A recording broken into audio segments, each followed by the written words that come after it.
last century we had 2 massive world wars, 3 if you count the Cold War. I think it's unlikely that we will never have another world war again.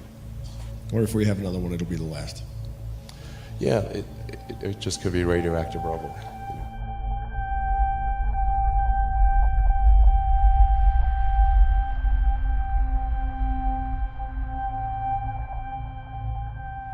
Over in Russia, Russian President Vladimir Putin is threatening to target America with nuclear weapons.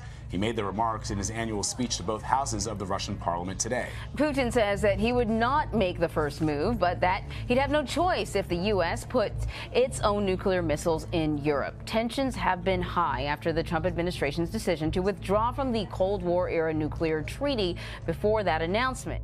The Trump administration said today it's pulling out of a nuclear arms control treaty that dates back to the Cold War. The treaty was signed in 1987 by President Ronald Reagan and Soviet leader Mikhail Gorbachev. It bans the U.S. and Soviet Union from possessing, producing, and test flying ground-launched missiles with a range of around 300 to 3,400 miles. When the Russians put it on display, it looks much like any other missile. But this is the weapon which threatens to unravel decades of nuclear arms control.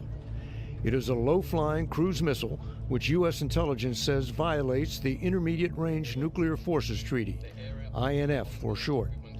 Today, the Trump administration announced that if Russia won't abide by the treaty, neither will the U.S. We can't be put at the disadvantage of going by a treaty, limiting what we do when somebody else doesn't go by that treaty. Russia, under Vladimir Putin, in what the U.S. believes is an attempt to intimidate the NATO allies, has secretly fielded about 100 of these new missiles, despite what Secretary of State Pompeo said were repeated protests going back to the Obama administration. We have raised Russia's noncompliance with Russian officials, including at the highest levels of government, more than 30 times. Yet Russia continues to deny that its missile system is noncompliant and violates the treaty. The U.S. must now decide how to respond, which it could do by taking existing sea-launched cruise missiles and basing them on land. Russia is firing back at President Trump's new threat to pull out of a landmark nuclear weapons treaty. One Russian official warns breaking the pact would be a very dangerous step. The U.S. has declared Russia in violation of the treaty by developing prohibited weapons. Russia denies that charge and has accused the U.S. of breaching the agreement. U.S. defense officials say this is the real deal.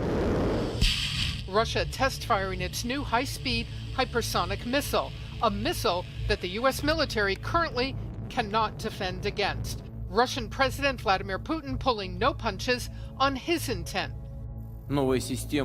The new avant-garde missile system is invincible against today's and future air and missile defense systems of the potential enemy. This is a big success and a great achievement. If the weapons work as advertised, there is no current defense against them. The Russian missile has captured the attention of Patrick Shanahan. Shanahan warns the U.S. needs to be able to detect the fast-flying missile much further away than current radar systems can handle.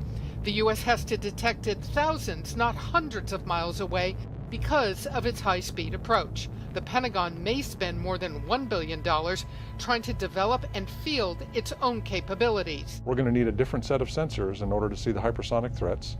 Our adversaries know that.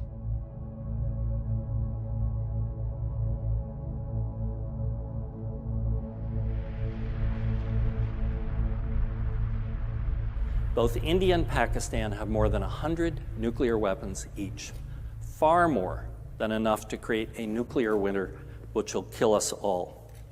They have fought 3 wars since 1947, and India is developing a nuclear submarine fleet so it can fire its missiles from anywhere.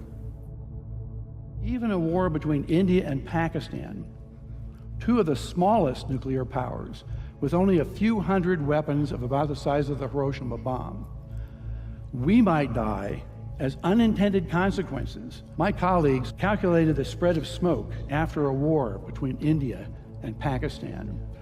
It only takes about 2 weeks for the smoke to cover the entire Earth, and it would rise to altitudes between 20 and 50 miles above the surface. At those altitudes, it never rains. The smoke would stay there for years. This farmer maybe in Europe or in the United States, but many thousands of miles from Pakistan and India, is looking at the smoky sky above him and down at the crops that have died in his field from lack of light and cold temperatures. It's estimated that in a war between India and Pakistan, that we would lose 10 to 40% of the yields of corn, wheat, and rice for years afterward because of the bad weather.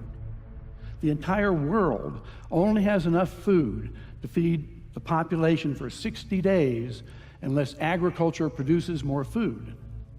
It's estimated that 1 to 2 billion people would die after a war between India and Pakistan of starvation.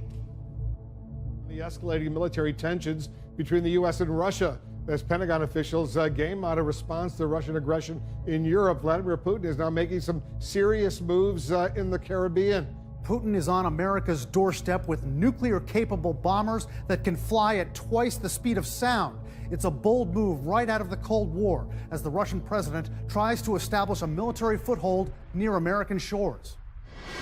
A Russian bomber with an impressive wingspan touches down at America's doorstep. Two of these bombers, nicknamed Blackjacks, are in Venezuela tonight. Vladimir Putin has deployed these warplanes along with two support aircraft to conduct exercises over the Caribbean with Venezuelan forces. A worrisome development for Washington, considering the capability of the Russian bombers, which can fly twice the speed of sound. This bomber was designed to do both high-altitude and low-altitude penetration of airspace with nuclear weapons, to deliver nuclear weapons on target. This aircraft was designed to be an offensive-capable weapon to get into our airspace during the Cold War. Analysts say Putin is sending an unmistakable signal to the United States tonight. He's clearly trying to send a message to the United States that he can play in our backyard and that Russia maintains significant military capabilities. Putin has made it very clear through his actions and through his commentary that he intends to reestablish Russia to the level of influence of the Soviet Union.